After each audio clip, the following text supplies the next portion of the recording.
It's important to understand what the 5G is doing and what they say it's doing. We're told on the IEEE beamforming document that this technology cooked your eyes like eggs in World War II.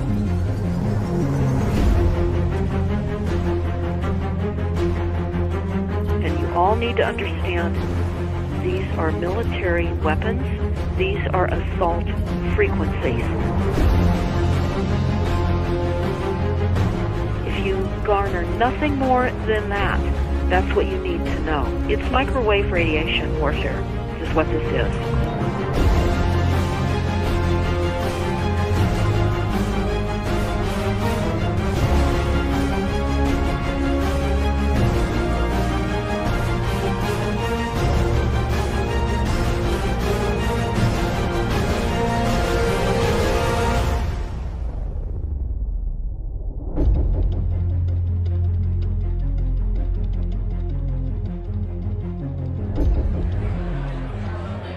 Ladies and gentlemen, please join me in welcoming to the National Press Club Federal Communications Commission Chairman Tom Wheeler. It's an honor to be here at the National Press Club. The first generation wireless, 1G, was voice. The second generation, 2G, allowed both talk and text. The third generation, 3G, the internet, in a limited way. And today's technology, 4G, completed that digital migration. But if anyone tells you that they know the details of what 5G is going to become, run the other way. This video is brought to you by the number 5 and the letter G. And pretty soon, everything else will be too. I have to tell people 5G is a killer. I'm Mark Steele. Anybody who hasn't heard me, I'm a weapons systems head-up display expert. I'm one of the leading experts in the world. I've actually broke cover in relation to this, and the reason I became an expert was because I invented them. What I'm going to say to you today, do not believe a single word I say. Not one. I want you to do your own research. You'll find it's absolutely terrifying. You got your body covered? Aye. Oh, good lad. Right, because I can talk to that. This 5G roll-up is a weapon system. I've got a letter in with central government because I know about weapon systems more than anything other. In Britain, in a place in the north of England called Gateshead, a scientist there called Mark Steele has been very publicly and actively warning people about the effects of LED streetlights, which he says in Gateshead are emitting now 5G. Right, move away, what's the crack? Hey, lads. I'm just having a word with these Gateshead council workers about replacing these transmitters on these lights that are causing harm and assaulting the community. This is an existential threat to the economy, to the environment and humanity. If these transmitters are everywhere, then everyone's at risk, surely.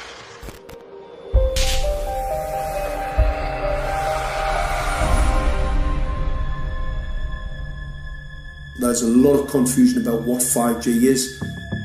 The G stands for generation. So you started off with the first transmitter system. Back in the 1980s. In the 80s, yeah. So you had 1G, then you had 2G. And as the generations moved on, you started to see more complex signal systems, cleverer pieces of antenna designs, etc., etc. So the whole thing became more data, quicker downloads, etc., etc. However, 5G is something completely different. Alright, let's get a breakdown. Let's tell the people what this really is. This is the 5G transmission device. Blinking heck, that's a hell of a beast, that, isn't it? These are the uninsurable transmitters. Just get a good look at that, guys, because obviously I know there's quite a few experts who want to see more detail about the transmitters and the chipsets. Just have a good look, boys. This is the control management system masquerade. There's an antenna there, you see that? What is this phased array antenna here? What's that? This is for phased array, alright? As you'll see, it's got a driver, it's got some chip there. It's one chip. Look at the chipsets on this. This is your dystopian world. What did Gateshead Council say? I'll tell you what, I think we better send some of these educated fools back to school, or just send them to prison. Whichever's the easiest. I think prison's probably better. Alright, that's 5G, guys. That's 5G hardware. You must consider the whole part played by electricity in nature. Human beings cannot go on developing in the same way in an atmosphere permeated on all sides by electric currents and radiations. It has an influence on the whole development of man. This life of men in the midst of electricity, notably radiant electricity, will presently affect them in such a way that they will no longer be able to understand the news which they receive so rapidly. The effect is to damp down their intelligence. Such effects are already seen today. Even today, you can notice how people understand the things that come to them with far greater difficulty than they did a few decades ago. Rudolf Steiner, 1924. Rudolf Steiner noted that in 1924, since then our atmosphere has become far more permeated with electric waves of widely diverse types. There's no doubt now that electric waves, electromagnetic forces, cause direct biological effects. There's thousands of peer-reviewed papers on this subject. There's no doubt about it. But what are these effects? How are they affecting us? What can we do about it? We're now at a stage where we're putting in what's called 5G, which is a special type of broadcast for high-density information transfers. And it turns out that this is the same frequency bands that are used in crowd dispersal weaponry.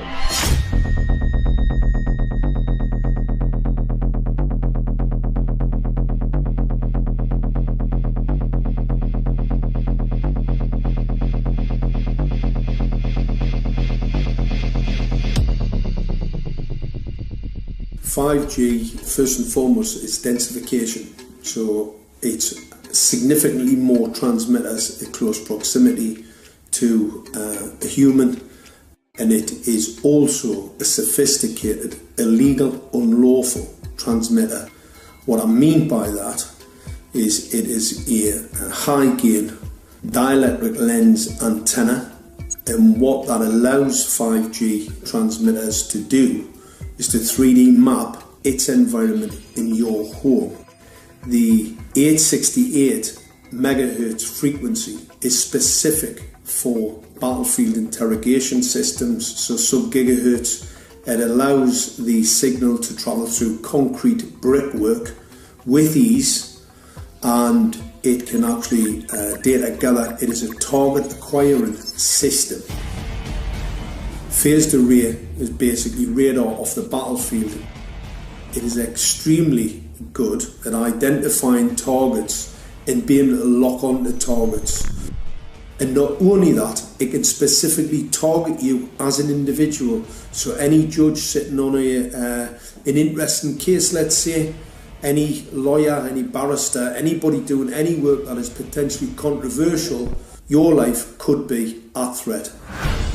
So the antenna design that you currently have on top of these LED streetlights, masquerading as a control management system, is basically battlefield interrogation equipment. The first phased array unit was actually called Mammoth, used by the Germans during the Second World War to identify Allied aircraft. Obviously things have moved on significantly since then.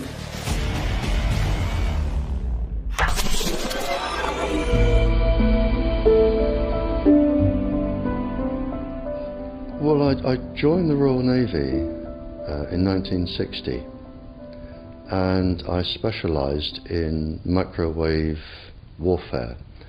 Radar, obviously, which uses microwave, but they don't just teach you radar, they teach you all about microwaves and other uses.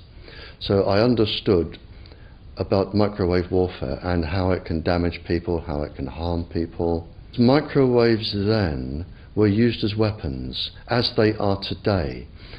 It is a perfect stealth weapon, and when governments don't like a group of people, For instance, the ladies who protest at Greenham Common in England about the American missile base they camped, they were microwaved. We microwaved Catholics in Northern Ireland to make them sick. It goes on all over the world, and it's a weapon that you don't know you're being targeted, because the dose is very, very low, which is actually more dangerous than a high dose. It's very, very low, and it may take a year or two, but you can cause neurological damage and cancers with low-level microwaves, and you can make all your opponents sick. It's a perfect weapon for a government. Our impulses are being redirected. We are living in an artificially induced state of consciousness that resembles sleep. Their intention to rule rests with the annihilation of consciousness. We have been lulled into a trance. They have made us indifferent to ourselves, to others. We are focused only on our own gain. Please understand, they are safe as long as they are not discovered. Keep us asleep, keep us selfish, keep us sedated. Almost immediately, I had neighbours knocking on the door, talking about children bleeding from the nose. I had images posted on Facebook. And one neighbour in particular came to my door and mentioned the fact that since the LED street lighting had been installed, she was bleeding from the nose every single night. I thought it was unbelievable. However, I spoke to another neighbour who lived not far from the first lady who mentioned this, and she also confirmed that since the LED street lighting had been installed, she also had started to develop nosebleeds and had never had nosebleeds before in her life. That then put me on a journey to investigate. I measured microwave radiation levels from the transmitters on top of the LED streetlights. The basic 868 megahertz, it was significantly higher than the current Council of Europe 1815 resolution, which is a maximum of 600 millivolts. I've measured up to over 3,000 millivolts. 5 to 6 times higher than the guidelines. Significantly higher than the current Council of Europe 1815 resolution, which states that 200 millivolts should be the maximum. The Bioinitiative report states that it should be significantly less than that. So we've got the Council of Europe. That's, you know, the international criminal courts are stating that, you know, the learned judges have said that 200 millivolts, and I'm measuring in bedrooms in Gateshead, minimum 600 and up to 4,000. Does this mean that in 2020, 2021, when 5G is destined to roll out globally, that you're going to get those kind of readings everywhere all the time? Everywhere all the time. Worse than that? Worse than that. Yes, 5G will connect the Internet of everything. If something can be connected, it will be connected in a 5G world. Hundreds of billions of microchips connected in products from pill bottles to plant waterers, requiring massive deployment of small cells. We won't wait for the standards. Now, to make this work, the 5G build-out is going to be very infrastructure intensive. We must reject the notion that the 5G future will be the sole provenance of urban areas. The 5G revolution will touch all corners, and that's damn important. The interconnected world of the future will be the result of decisions we must make today.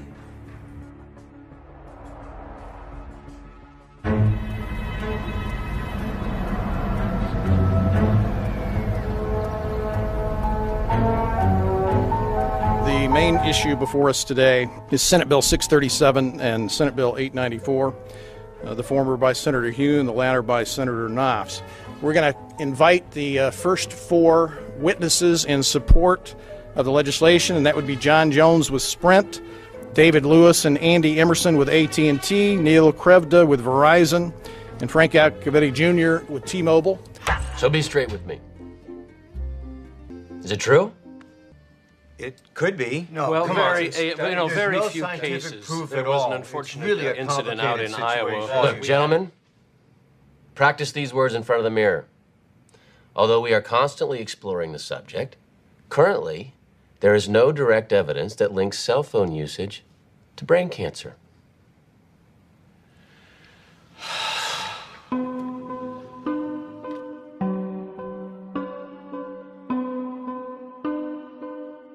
I'm Sharon Goldberg. I'm an internal medicine physician. I've practiced medicine for 21 years, and my background is mostly academic, internal medicine, hospital-based, clinical research, and medical education. I'm a certified Microsoft small business specialist. I've worked on space station designing the cabling system for the airlock module, where I was responsible for EMI/EMC analysis, which is electromagnetic interference, electromagnetic compatibility. I am a professor in the Department of Epidemiology, Biostatistics, and Occupational Health, and I teach there both toxicology and health effects of electromagnetic radiation. My name is Daphne Tachover, and I'm the founder of an organization called We Are the Evidence. We are an organization that represents the many adults and unfortunately many children who have become very sick from wireless technology radiation. There seems to be a couple false Easter eggs being put out there right now. I want to make sure we dispel that right off the gate.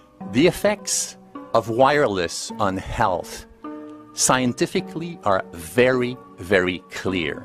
So it's always pushed back to the definition of an acceptable level of radiation. And that's what this is, by the way. This is about radiation. Wireless radiation has biological effects, period. My name is Dr. Angie Kolbeck.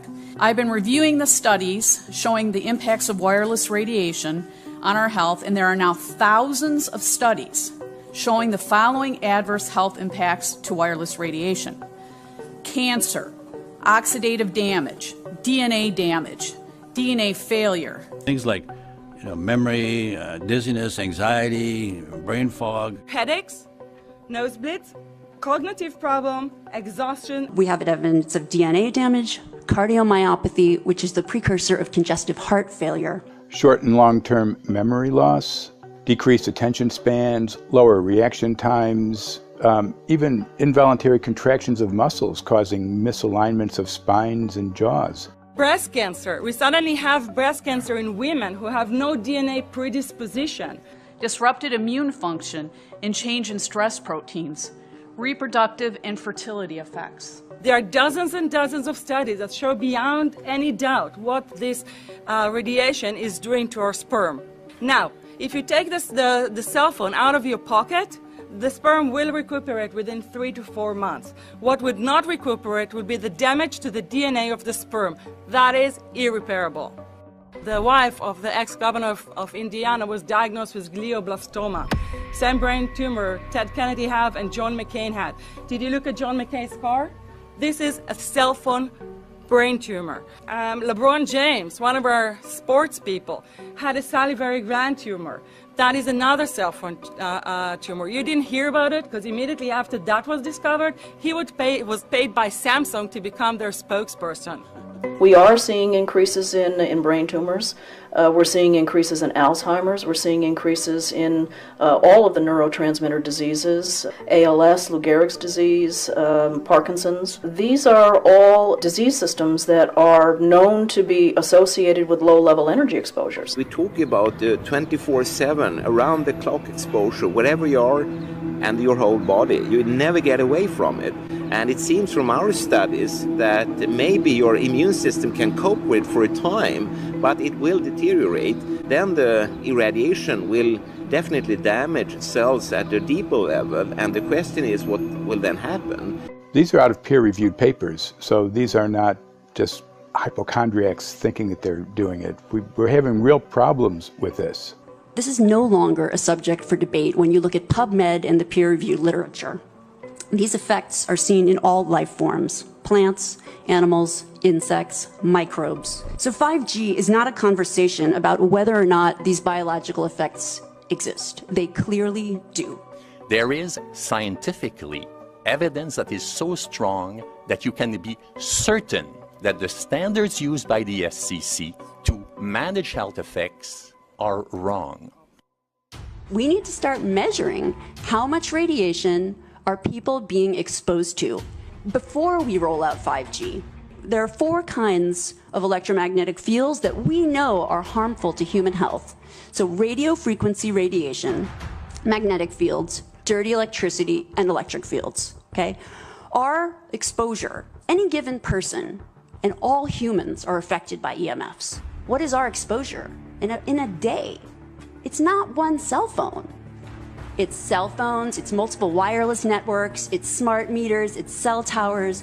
It's this sandwich, and it all adds up. The data we're going to look at are all published science, testing results, or public standards. At the bottom end of the radiation scale of what's called power density, or signal strength, is the minimum level at which cell phones will work, which was found to be 0.2 billionths of a microwatt per centimeter squared. Pine needles were found to age prematurely at 0.000027. At short-term exposures of 0.05, children aged 8 to 17 experienced headache, irritation, concentration difficulties, and behavioral problems. 0.1 is the biobiology or building biology guideline for extreme concern. 1.0 produced sperm DNA fragmentation and a decrease in sperm viability in vitro. Also at 1.0, the science shows the following bodily effects can occur: headaches, dizziness, fatigue, insomnia, chest pain, difficulty breathing, and indigestion. 2.5 saw altered calcium metabolism in heart muscle cells. 4.0, changes in the hippocampus affecting brain memory and learning. And at 6.0, DNA damage in cells. So, where are smart meters on this list? Electrical Power Institute in December 2010 measured a single Itron smart meter with pulses up to 7.93 microwatts per centimeter squared. Our own testing indicated approximately 8.0 with 1 meter. These tests are at a close distance, approximately 1 foot away from the meter, but an infant's crib could be just as close on the other side of the wall where the meter or bank of meters are installed.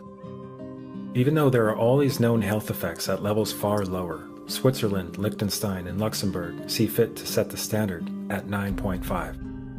And China, Poland, and Russia, 10.0. This is the same level at which behavior has been altered, producing reflexes of avoidance following 30-minute exposures.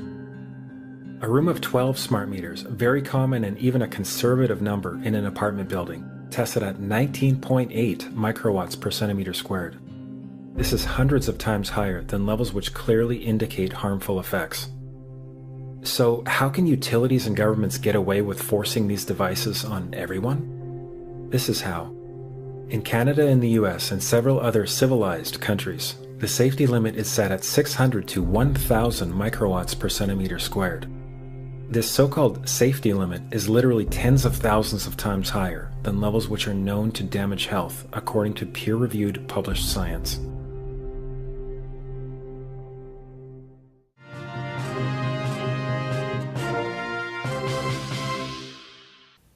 Faster, better, more reliable internet.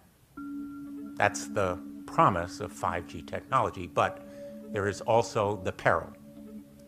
Health hazards associated with radio frequency that is higher also and requires more transmitters and antennas. And the stark, simple fact is the health hazards are unknown and unstudied. And that is a sign of neglect and disregard on the part of the Federal Communications Commission that seems unacceptable. There have been no answers so far. The FCC basically has said everything's fine, but in order to reach a conclusion about the health and safety of this new technology, we need facts. Mr. Chairman, thank you for having this hearing. 5G, as you well know, also uses higher frequency waves that don't travel as far and will rely on a network of hundreds of thousands, potentially millions of small cell sites. And the question then is, are there any health implications, any public safety implications to those additional sites that are likely to be located close to homes, schools, workplaces, and closer to the ground, correct? Correct, Senator. Yes. So my question for you, particularly Mr. Gillen and Mr. Berry, how much money has the industry committed to supporting additional independent research? I stress independent research. Is that independent research ongoing? Has any been completed? Where can consumers look for it? And we're talking about research on the biological effects of this new technology. Thank you, Senator. I think, thank you for your focus on the issue. Safety is paramount, and as you alluded to, we rely on the expert agencies, we rely on the findings of the FDA and others as to the requirements to keep all of us safe. There are no industry-backed studies, to my knowledge right now. Happy to visit with you as to what opportunities you think there needs to be more studies, and we're always for more science. We also rely on what the scientists tell us. So essentially, the answer to my question, how much money? Zero. I can certainly follow up with you, Senator. To my knowledge, there's no active studies being backed by industry today. Anybody else know of industry commitments to back research, fund it, support it, to ascertain scientifically the health effect? No, I'm not aware of any. So there really is no research ongoing. We're kind of flying blind here, so far as health and safety is concerned. Thank you, Mr. Chairman.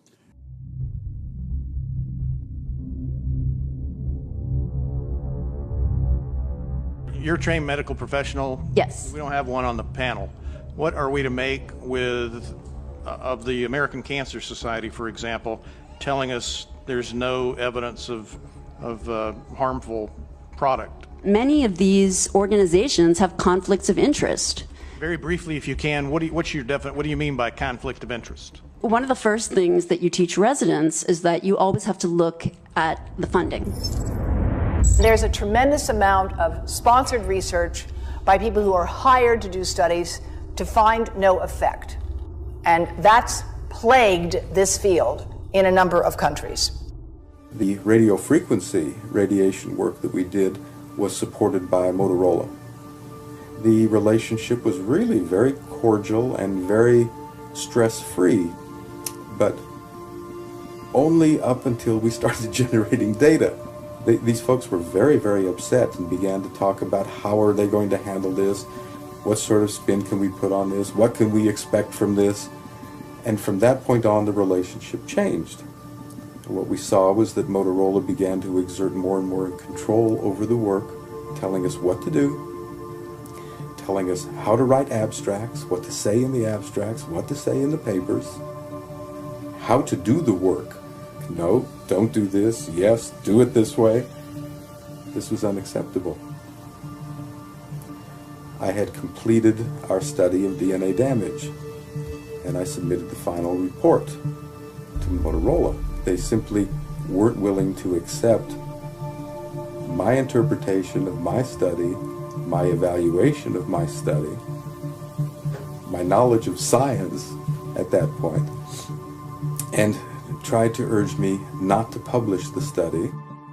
Did you hear about people coming to you as far as having complaints about illness? We were made aware of health complaints following installation of smart meters, and we wanted to verify this using our field work. So I measured the field of about 30 different people while they stood 1 foot in front of the smart meter, and in every single case, the human energy field was obliterated as they stood in front of the smart meter.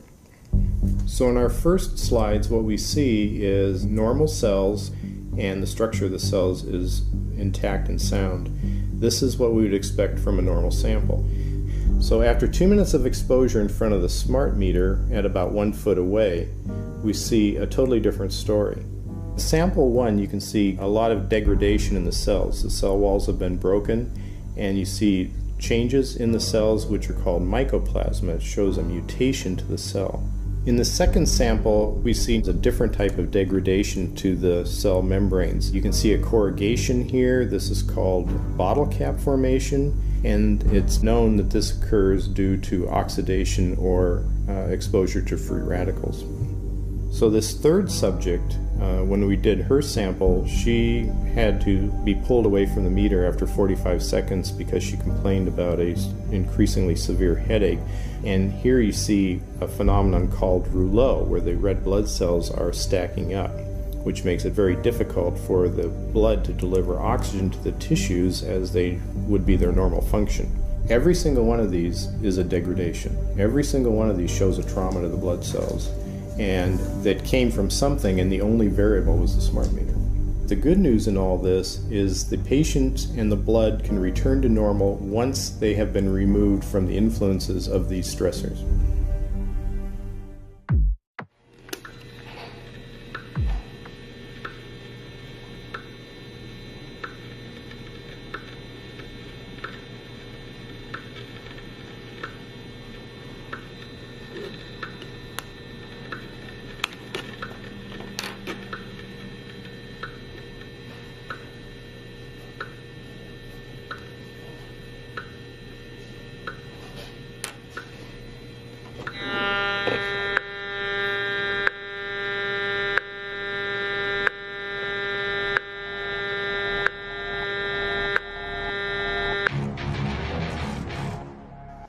Some of the effects that we can look at, well, one thing is just our regular Wi-Fi, 2.4 gigahertz. That's in the same range as microwave ovens, which are also called radar ranges, because that is radar. 2.4 gigahertz is interesting. It's not the peak absorption rate in water for microwave frequencies, but it's at a point where it allows full penetration, because if it came in at the peak, it would prevent the insides from getting warm. So that's with basic Wi-Fi. Now when we look at 5G, 60 gigahertz, this is what they call active dispersal sort of weaponry, just to keep people back. It burns the skin. It doesn't penetrate, but 60 gigahertz is the frequency of oxygen molecule absorption. Since they have electrons that they share with each other, what we breathe is actually O2, pair of oxygen. So being bombarded with 60 gigahertz could very well impair our oxygen absorption rate in our body, and thereby the whole basis of our living system. Martin Pall says, putting tens of millions of 5G antennas without a single biological test of safety has to be about the stupidest idea anyone has had in the history of the world. So assessing all this, we have experts in various fields: military EMF weaponry, biological effects on humans, firefighters that are getting cognitive impairment by being there in them, countries that are banning these sort of technologies around schools because of the impairment to cognitive. Let's weigh that up in light of what Rudolf Steiner said in 1924 about just mere radio causing the impairment of cognitive functions on people, that they can receive news from around the world, but they can't understand it as well because of the effect of the electricity. We have to say, something smells sinister here.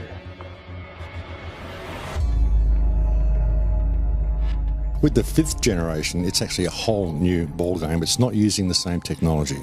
They're switching to military-grade millimeter wave technology. And when you look at this technology, I mean, if you go and look at DARPA reports, come and look at some of the patents that the United States military has put out on what they can do with psychological weapons, all sorts of things, crowd control, active denial, anything you can think of. This is what they can do with 5G. So any type of military application you can think of which has an electromagnetic base, they can do with 5G. And they're putting this out blanket across the population.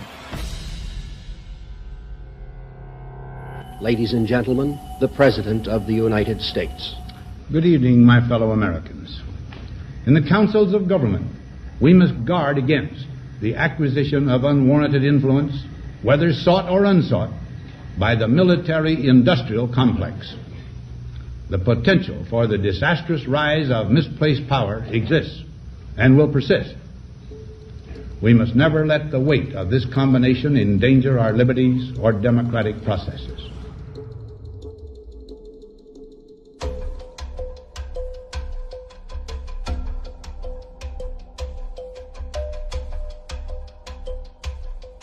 FCC is a capture agency. They probably conducted what I believe to be the biggest fraud on the public ever conducted.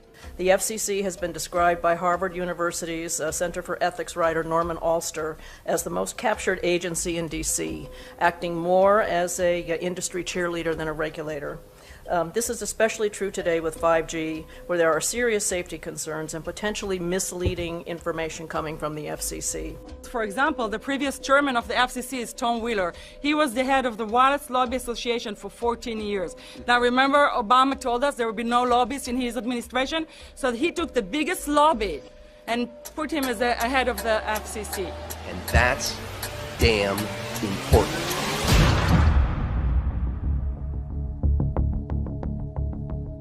In 1993, the FCC started a rulemaking to adopt the IEEE regulations on this issue. IEEE is an engineer association. Why is it that we adopt regulation of engineers who maybe know how to measure this radiation when it's passing a wall, but not when it's passing a body?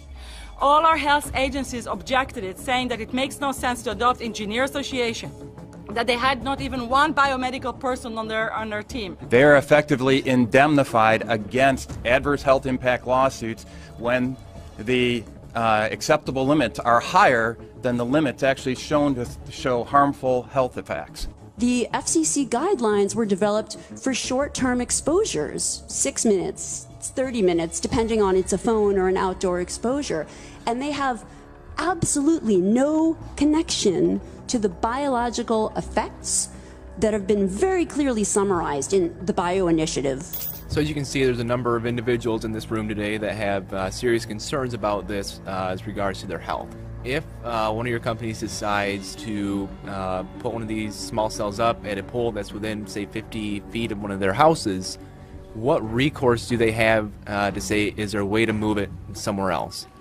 There's language in the bill so that the authority can require the applicant to come forth with certification of compliance with the FCC's rules related to radio frequency emission. Remember that denial of request or denial of permit request that you can put in? It's going to point back to the acceptable levels as determined by the FCC, not the EPA and not the CDC, the ones who usually take care of health concerns, but by the FCC, which is staffed by former members of the telecommunication industry. That's the fox guarding the hen house. It's a fact that most insurance companies will not indemnify against EMF effects. Telecom companies around the world are warning their investors of potential major costs due to real or alleged risks of EMF pollution from their products. Interestingly enough, they're warning their investors, but they're not telling their customers. They're basically keeping it quiet because that's where their money comes from. So we're using technology that could be very potentially harmful to us, and the investors know it. But their only worry is that they might lose money, not that our health might be affected. First of all, I think what you should really think about is why is it that they're not insured? It's not that they chose to be self-insured. They actually rejected by the insurance company from being insured because they understand the risk. So the insurance companies, the big insurance companies, will not insure the telecommunications? So there's insurance companies, and then there's what's called secondary insurance companies. Secondary insurance companies are the insurance companies that insure the insurance companies. So in an event, an insurance company, let's say I insure Verizon, and it may not be able to meet the claims, then the secondary insurance company is kicking in. Like Lloyd's of London? Sorry? Like yes, Lloyd's of exactly. London? So two leading ones would be Lloyd's of London and Swiss Re. Both told the insurance company not to insure the wireless industry, and this is why they're not insured. And that should give you a hint. Now, this is exactly why they have to prevent a health lawsuit. And how did they prevent lawsuit? That goes back to Section 704.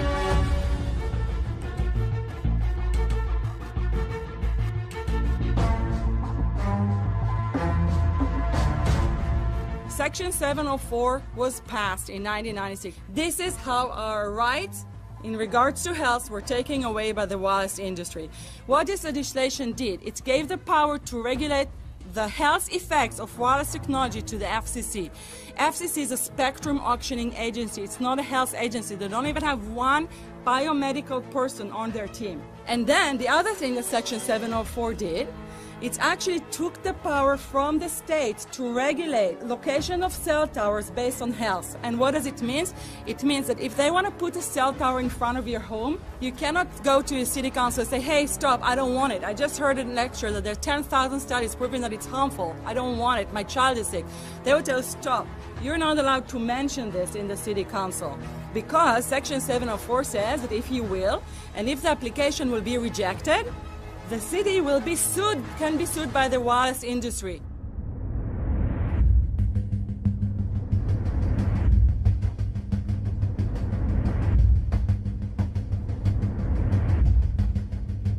A major U.S. government study on rats finds a link between cell phones and cancer. Very first government study linking the radiation from cell phones to cancer. Two-decade, $30 million federal study out today found there is some evidence of a link between cell phone radiation and brain cancer.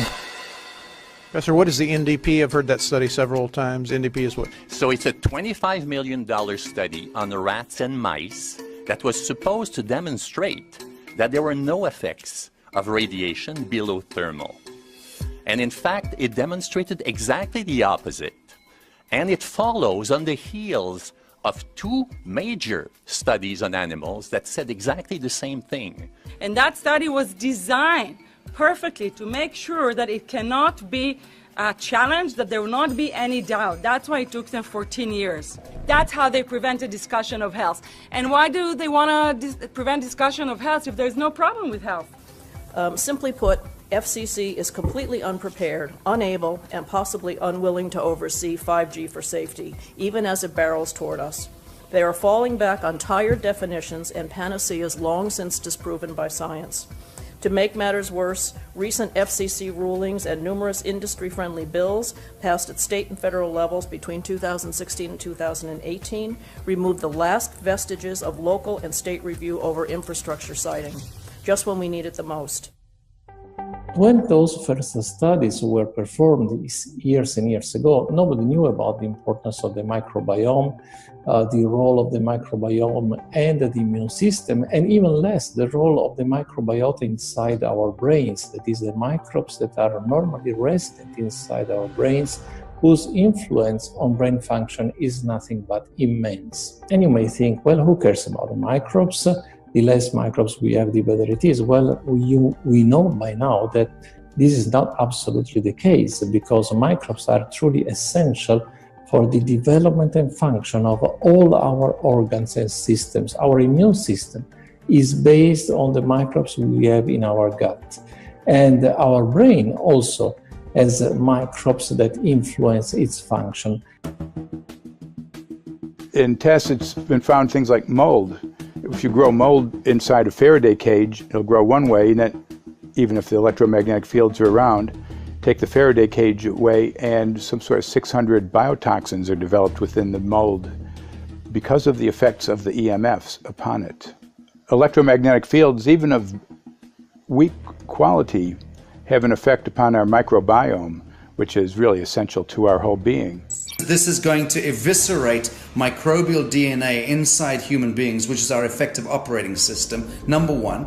So it may not impact human DNA in laboratory experiments right now, and they're saying it doesn't impact human DNA. But given that human DNA is less than 1% of the cellular DNA in the human body, the rest of the cellular DNA is microbial, and we know that this will eviscerate microbial DNA. So we're talking about a takedown of the operating system of human beings. Exactly. I couldn't have put it better myself.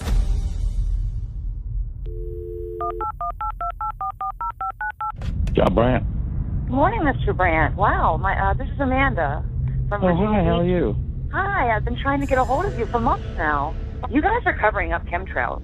No, we are not covering it. We have no reason to cover up chemtrails. Of course, you have every reason to cover it up.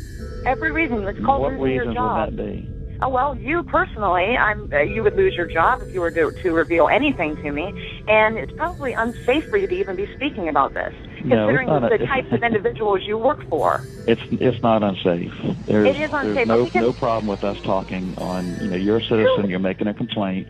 Oh, Lord, have mercy on myself. It's a complaint in an area that we don't have authority to regulate.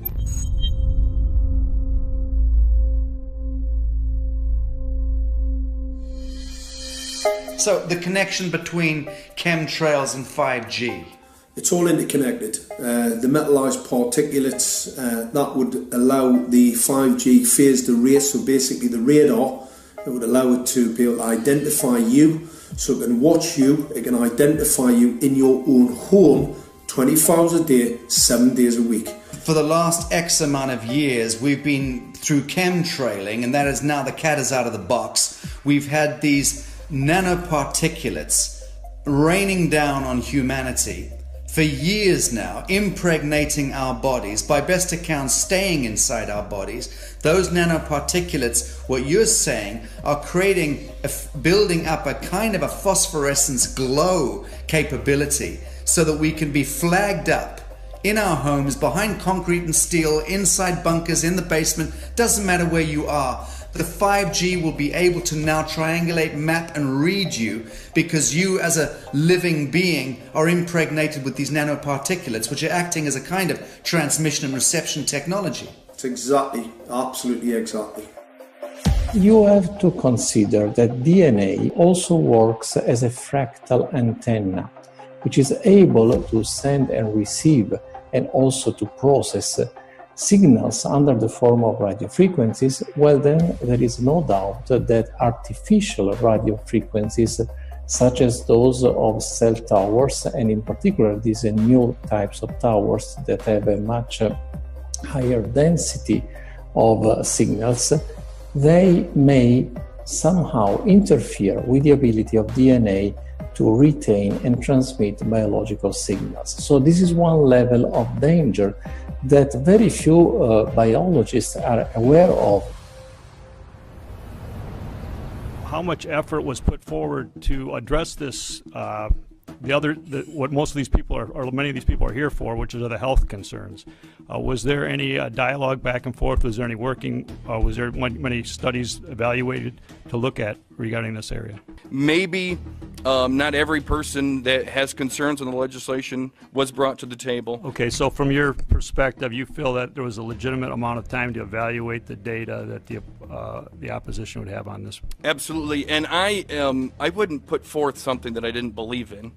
And I'll tell you, as I mentioned earlier, and it's been commented several times amongst the panel here, this is truly an economic development issue. Our 3-year-old, again at home, is outraged when we pull out the driveway and he's not able to access Wi-Fi.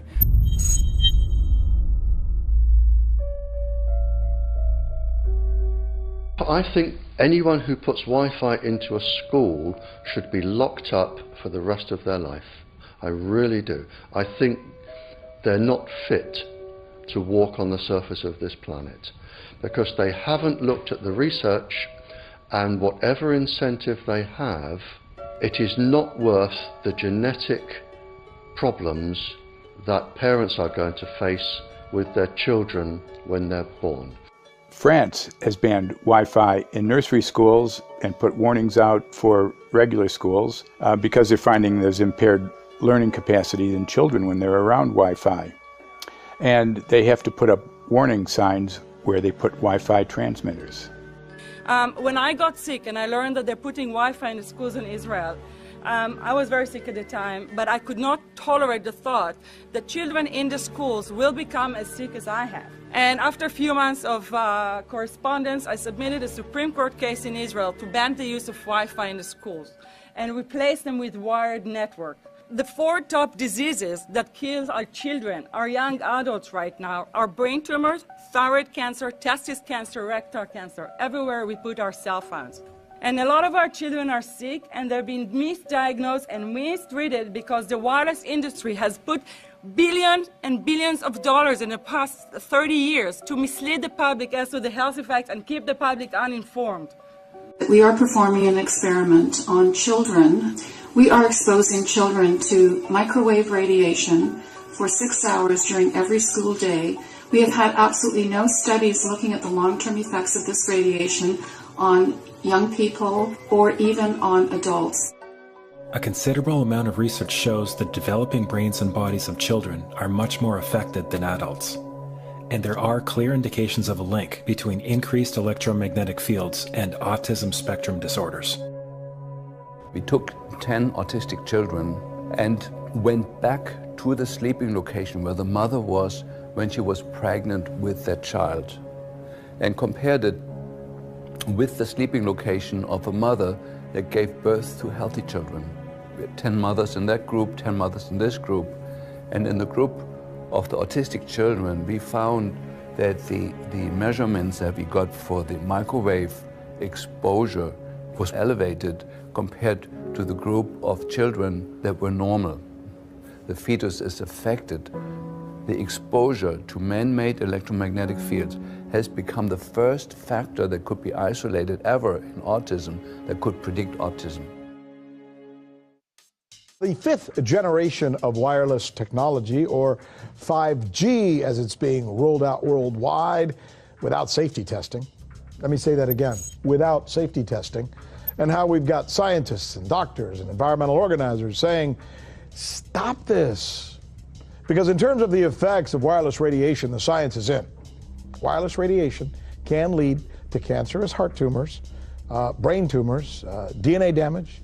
Wireless radiation is linked to infertility, to autism, Alzheimer's, and more. And guess what? All the effects that I just listed, those are some of the effects that are known according to the technology that's being seen today. First of all, you have to know that we know that the other EMFs that we're exposed to are already known to be health risks. And basically that 5G, because of the frequency that's going to be used and because of the extraordinarily high pulsation levels that will be used, is a much bigger threat to our health than the things that we already have, which are very substantial threats to our health. We're not just talking about the intensity. We're talking about the frequency and the very high level of pulsations. There's a huge literature which shows that pulsed EMFs, EMFs that pulse up and down very rapidly, are in most cases much more biologically active than our non-pulsed EMFs. Every single wireless communication device communicates via pulsations, but the industry completely ignores this issue. The problem with 5G is that they're planning to put out tens of millions of these antennae all over the place without doing one single biological safety test. Are you implying possibly that we, the consumers, are the guinea pigs since they haven't really done tests to see the effects in a smaller setting? I mean, that's not an implication, it's a statement. We are, yes. Cancer is not the main concern that I have. I'm really concerned about sperm count and about effects on pregnancy. How many of you know that 1 in 6 American couples is unable to have a child when they want to? How many of you know that last year the birth rate in this country dropped the most that it ever has in recent history, 3% in a single year? People look at the sperm, and people use cell phones, and the sperm, usually sperm swim, and they swim straight. But if you expose them to radio frequency, mobile phone waves, they swim in a circle. Studies have been done here in Australia, taking sperm from healthy men. And one test tube gets exposed to cell phone radiation, and one test tube is not exposed to mobile phone radiation. And then the results are evaluated. And this is a measure of vitality. We measure how well the sperm swim. This is a measure of motility. This is a measure of mitochondrial DNA damage. They have 3 times as much damage on their DNA if they have been exposed to mobile phone radiation. The data on that are rock solid. Cell phones can damage sperm quantity and quality. Your embryo, your uterus in the fetus, where your child is developing for the first 100 days, in the ovaries, the eggs do not have that protection. So they are at maximum risk from radiation. And for the first month or so, you wouldn't even know you were pregnant. You wouldn't even be taking precautions. That is the main danger area. So you give birth to a daughter, but her ovaries are now contaminated. She may be normal, she may be genetically damaged, but her ovaries are at the most risk. So when your daughter grows up, and she becomes pregnant and has a baby, this is where one of these eggs will be fertilized and come out. So the real damage here is your grandchildren. That is where it is going to show most. Do you think that there is a chance that within the third generation of females, they may be irreversibly sterile? Not in the third generation, but in the fifth generation, and that would for humans be something in the order of 150 years ahead of us. And of course, then it's too late to say that you are sorry, and it's very too late to say stop. There is a wealth of papers. I mean, we're talking about thousands of published papers in the scientific literature, few of which, or sometimes none of which, have entered the official documentations from authorities and likewise. So I think it's really time to have an independent compilation of data. Such was done at August 31st, 2007 in the form of the Bioinitiative report, of which I was one of the authors. And then we put together approximately 2,000 scientific references on a little bit more than 600 pages, clearly saying that if you, for instance, if you are a rat or a mouse or a cell or a molecule, you should definitely not allow yourself to be exposed to this. And in the meantime, we have this full-scale experiment using our own kids. One interesting case, John Patterson. He was a telecommunications engineer in Sydney, Australia. Very brilliant man. For 20 years, John tested Telstra digital systems. Over the time, he realised the dangers of electromagnetic radiation. It disrupts the bioelectric system of your body, which is really your brain, your nervous system, how your muscles talk. And he tried warning of these effects through different agencies, through his company. Got all the test gear out, measured it and drew up a report, and I was immediately removed from service. Finally, in 2007, he took matters into his own hand. He commandeered a used British Army tank and went and destroyed 6 cell phone towers in Sydney, Australia, because he wanted to stop this. He was trying to make a point. The message was that how dangerous it was. You know, these people were elected by us to manage our infrastructure in a responsible manner. That is the sole purpose of government if it's going to exist at all. And if it doesn't do that, then it has no right. It is invalid. So we need to pull this infrastructure down. We really do. But in order to do that, I mean, we can't just be some violent domestic terrorist. You've got to bring this awareness to the people that these towers are doing them damage. You don't need bandwidth that fast. And they're not doing it so you can download movies quickly. They're doing it so they can track every single thing you do and bring in this social crediting system to control even everything you think. There's a story about a lady called Claire Edwards. She was a United Nations staff member, and she was warning of the potentially catastrophic dangers of 5G technology. I took the issue to the UN Secretary General, Antonio Guterres. He is a physicist and electrical engineer, and lectured on telecommunication signals early in his career, yet asserted to me that he knew nothing about the dangers of 5G. Current public exposure levels are at least 1 quintillion, that's 18 zeros, 1 quintillion times above natural background radiation, according to Professor Olle Johansson of the Karolinska Institute in Sweden. The highly dangerous biological effects of EMFs have been documented by thousands of studies since 1932, indicating that we may be facing a global health catastrophe orders of magnitude worse than those caused by tobacco and cigarettes. 5G is designed to deliver concentrated and focused electromagnetic radiation in excess of 100 times current levels, in the same way as do directed energy weapons. There is currently an international appeal signed by 237 EMF scientists from 41 nations, urging the UN and particularly the WHO to exert strong leadership in fostering the development of more protective EMF guidelines, encouraging precautionary measures and educating the public about the considerable health risks, particularly the risks to children and fetal development. Sorry, because we are talking with someone that is a little bit ignorant on these things.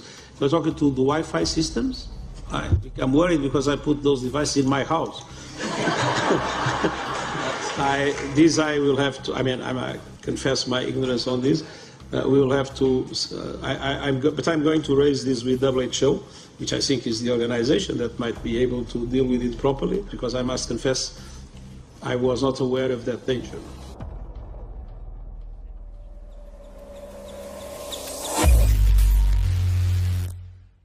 In 1996, when the Telecommunications Act was passed, in it was a provision essentially that kept local officials from addressing health issue concerns when approving or not approving a cell tower. So that's correct. But then something new is happening. We've talked a lot about it on the Țռօռıyʍօʊf report, thanks to Jason Bond-Smith and his website EMF Warriors. But this is new. This is very, very new. So you're basically, sending out an appeal on something that in one sense hasn't happened yet. This is not just an incremental change. This is a big step up.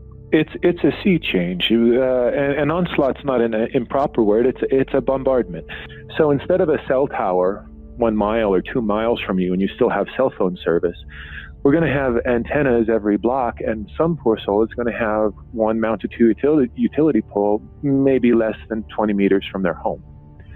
So this kind of, invasive bombardment with this many antennas, I mean, just in 1 square mile, if you do the math, 1 per block and 16 blocks per mile, that's about 250 antennas per square mile. The millimeter wave is untested. Former FCC Chairman Tom Wheeler openly said that they don't plan to test. We won't wait for the standards. And then our appeal also addresses the fact that there's a plan to roll out 5G through satellites in low Earth orbit. So 20,000 satellites, which will cover every square foot of the planet with a 5G signal. 6, 5, 4, 3, 2, 1. Night after night, politicians and other leaders were telling Americans that Sputnik revealed that we were at great risk. Not just our pride, but our security is at stake. If Russia wins dominance of this completely new area, well, I think the consequences are fairly plain. Probable Soviet world domination. We choose to go to the moon in this decade and do the other things, not because they are easy, but because they are hard. Because that challenge is one that we're willing to accept, one we are unwilling to postpone, and one we intend to win. Welcome, everybody, to the White House. This is White House 5G Summit. My name is Justin Clark. I'm the Director of Public Liaison, and we are thrilled to have you here today. Really happy to be joined by a lot of leaders in industry, members of Congress and the Senate, White House leaders on this, and people from the FCC. Before we start, one, we are government, so don't assume we know anything, okay? I do agree, I don't know anything. I have become accustomed to giving speeches in my new position on subjects about which I frankly know very little, and we need more cell towers and connections in Connecticut, my home state. It's ridiculous. The U.S. is in the lead thanks to our private sector as well as the work of the FCC and this administration overall. But China and South Korea and many other countries are eager to claim this mantle. We have every intention to deploy 5G first and reap the benefits of faster and more robust wireless. Yes, I hope we beat China, of course. And get to gigabit speeds and low latency, and the race has begun. Let there be no mistake. The race to 5G is a sprint. Winning the global race to 5G, it's a national priority. We must bear in mind the national security implications of winning the race on 5G. Today we're talking about the importance of being first in 5G, continued commitment to putting America first in the race to 5G. We're calling it America First, 5G First. Well, our strategy is called the 5G FAST Plan, a plan to facilitate America's superiority in 5G technology. Connected devices for health applications, which I love, has the capacity to make people healthier, as I understand it, a lot of medical applications. Industry is not asking the government for money to build 5G networks. They're asking us to cut the red tape that surrounds infrastructure deployment. We cannot let today's red tape strangle the 5G future. The red tape slows and sometimes stops the building of densified network facilities necessary for 5G. As we continue our efforts to keep government out of the way so that America can continue its leadership for America to win the race to 5G. One path is the government regulatory path. The other path is the private enterprise, free market, gales of creative destruction, Schumpeter path. Have you ever heard that? Gales of creative destruction? It just means let it rip. The new replaces the old. With 5G, we're on the cusp of another era of American innovation. It means an even more connected world for everyone around us, unlocking the potential of the Internet of Things to become safer, healthier, and more sustainable for our future. You know, sometimes, look, we all believe in the 10th Amendment, but sometimes you have to override it.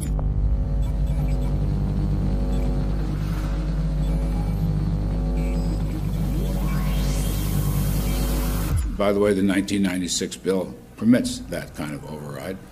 We're not here to be completely heavy-handed, but sometimes you got to do what you got to do. And some of these states or cities that don't want to cooperate want to shake us down. We can't allow obstacles and barriers to stop this movement. That's all.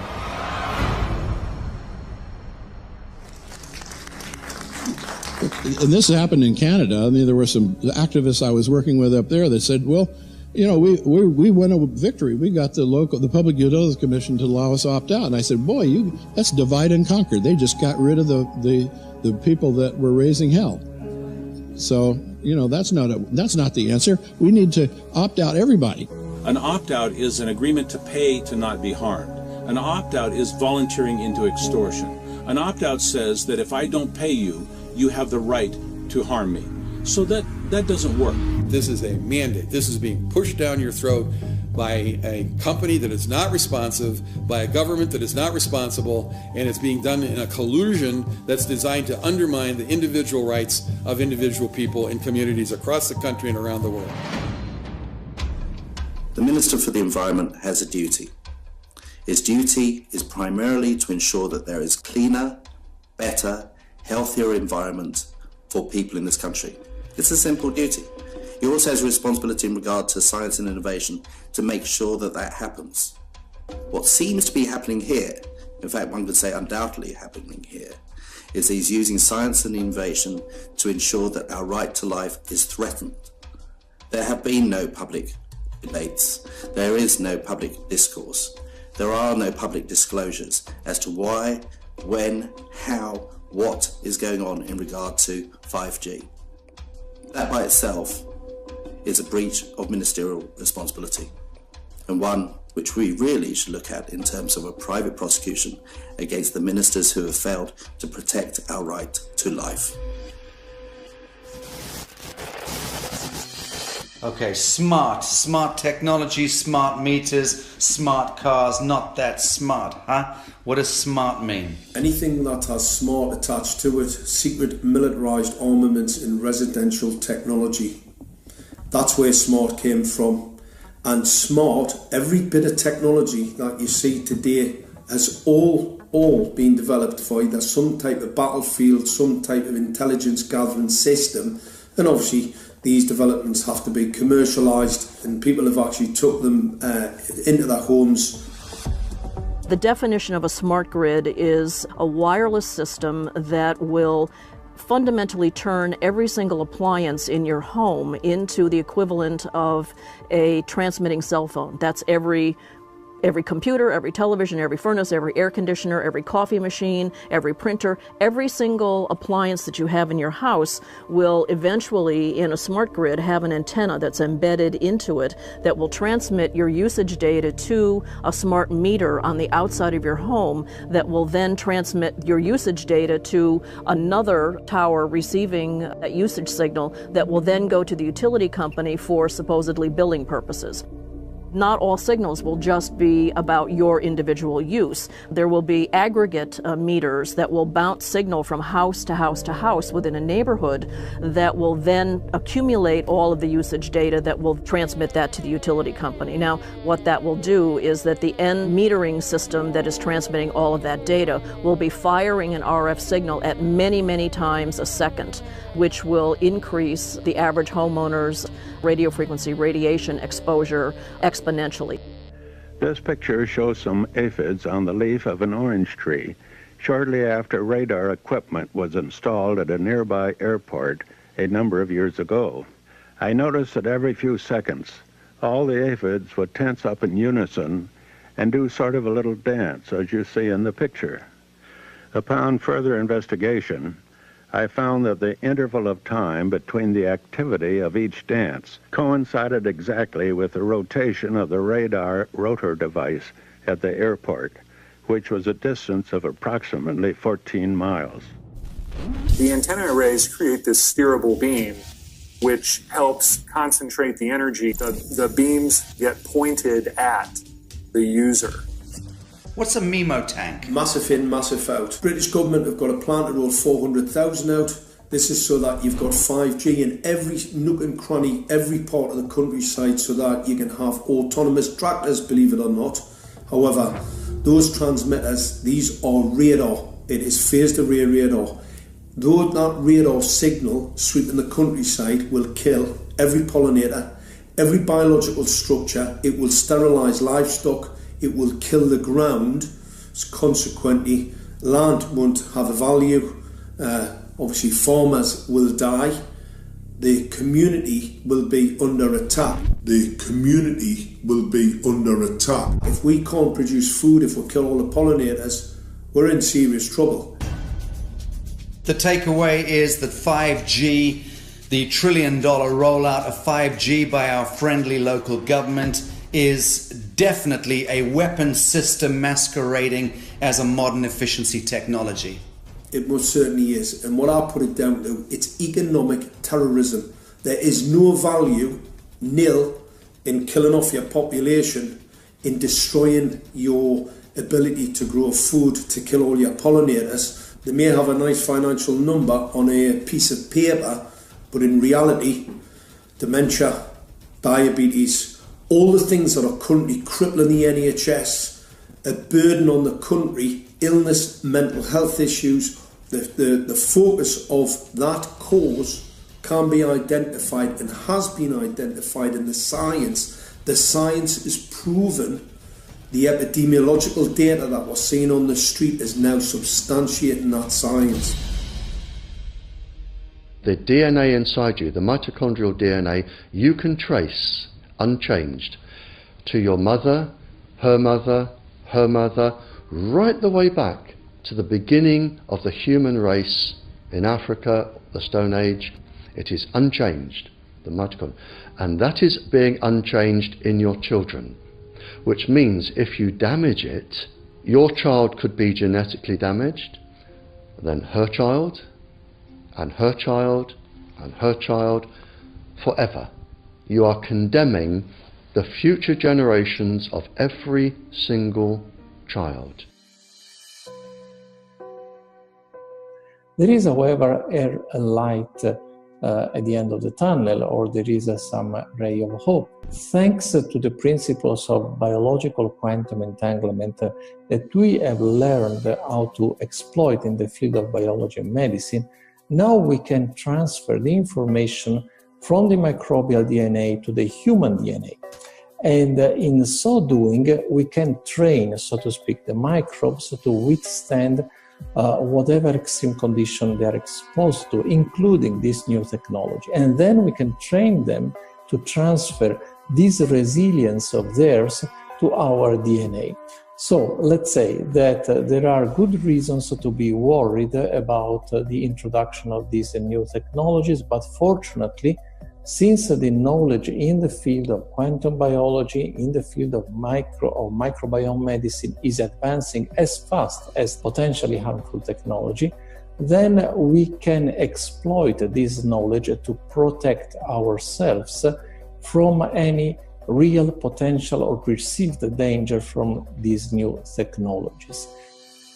I've met with molecular and cellular biologists, with blood microscopists, with weapons development experts, frontline activists and researchers, and all the stories I'm hearing from these experts and pundits leads to the same thing. 5G is almost certainly the end game. It is an extinction event brought into our homes, into our classrooms, onto the high street, into the very cells and DNA in our human bodies. It is such a perilous threat that it is almost impossible to imagine, let alone describe. When the 5G signature goes live, it will tap into a multitude of satellites which are in geosat orbit around the surface of the Earth.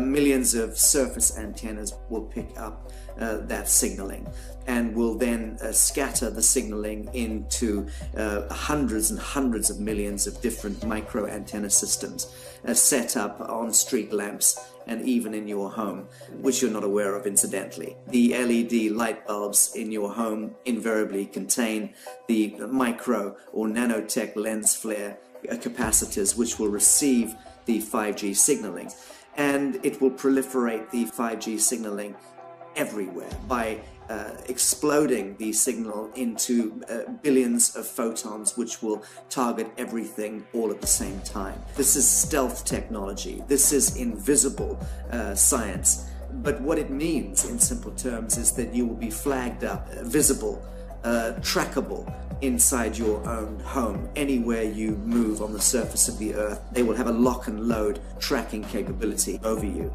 You will be visible to invisible masters, each one of us, all the time. Today, our governments and the corporate sector have managed somehow to infiltrate the mainframe of our civilization and are pushing through a $20 trillion infrastructural rollout without any, and I mean without any, health science running behind it.